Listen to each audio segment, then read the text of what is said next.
fresh trouble that seems to be brewing for the grand old party in Karnataka. With just a few months left for the high voltage assembly elections, the race for the Congress chief ministerial face has intensified with a new entrant.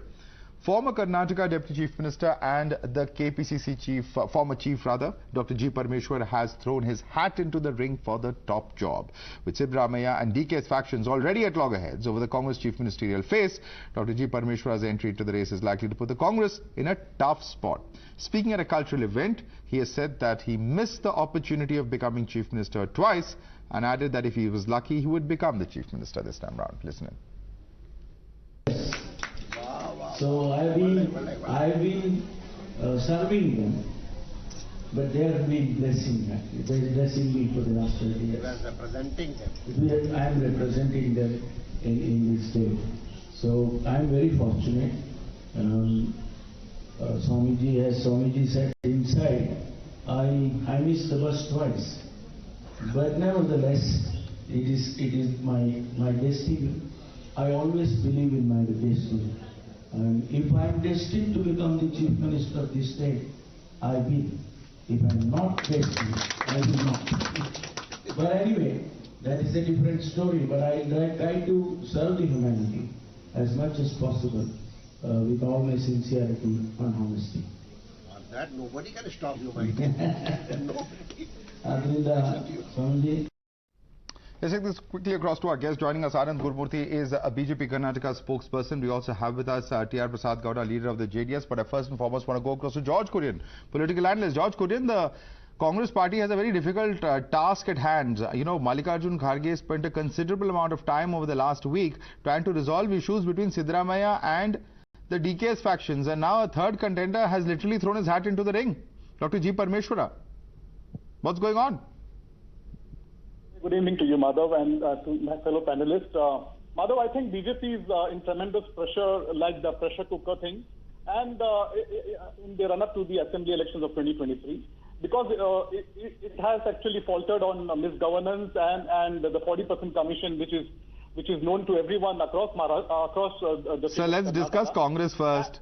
We are not discussing the government's performance. We are discussing Congress's problems of who is going to be projected. Can you please answer that question? So, having said that, so it's not just the corruption module of the BJP. It's not limited to the people, or it is with the legislatures and the party workers. It has gone to that extent. It is that deep. And to come back to the Congress infighting that the BJP is strategically trying to provoke the Congress party through means through. Are you saying Mr. Parameshwar is provoked by BJP?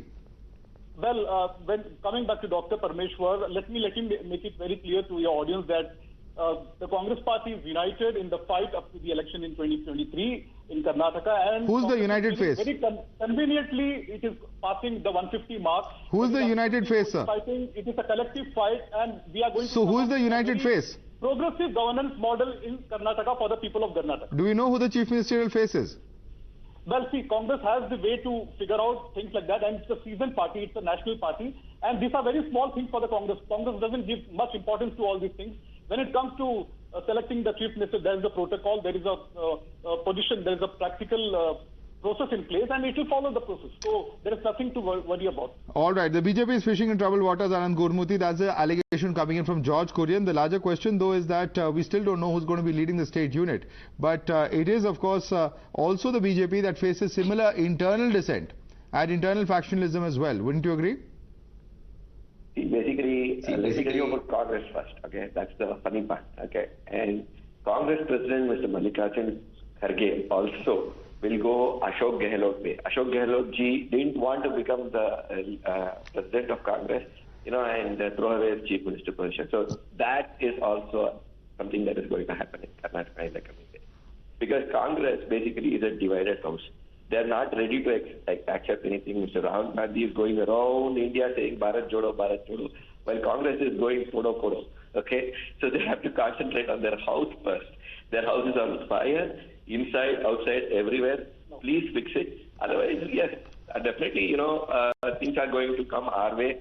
And moreover, more than the things coming in our way, our party is going in with a right agenda to the people. Okay. What people want with respect to development and other things. So this is something which is setting our house in order. George Kurian. You may ask the same question to BJP, but my answer is... George Kurian, it is not just about Karnataka. Whether you look at Rajasthan, whether you look at Himachal, there's factionism that's there out in the open. There are different wings, there are different leaders vying for the top job. And unfortunately in Karnataka, that appears to be the same case. There were not just two, now the third phase, which is actually added to the difficulty of the party leadership. You'll have to concede that, because these comments are out in the public domain.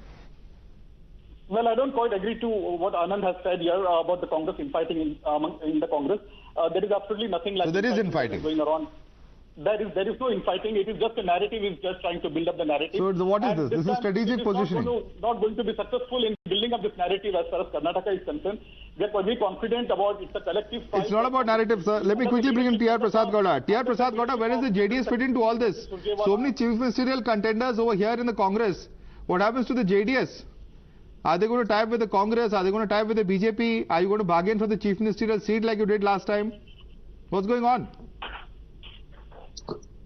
Yeah, this time JDS will make wonders in this election 2023, and people of this state, Karnataka state, looking forward to... But does this factionalism benefit you? HD, and your party? 1 second, sir. Yeah, HD, no, people of the state wants HD Kumaraswamy as the chief minister for 2023. There's a fourth phase. No, see, in Congress, there are several chief ministerial aspirants. We will not deny, but to become chief minister, they should get the majority. That is the end of the day. They should get the majority. They are fighting only for chief minister post. They are forgetting about. But I have to leave you with a sobering fact, Mr. T.R. Prasad Gowda. The JDS has not got anywhere close to a majority for the past 2 decades or so. And if at all you have been in power, it's only because the other parties, the bigger parties, have been dependent on your party for formation of a government. We'll have to leave it there. Completely out of time. Sorry, Anand, Gurumurthy, George Kurian, T.R. Prasad Gowda, that we couldn't have a longer debate, but we have to slip into a very quick break for now.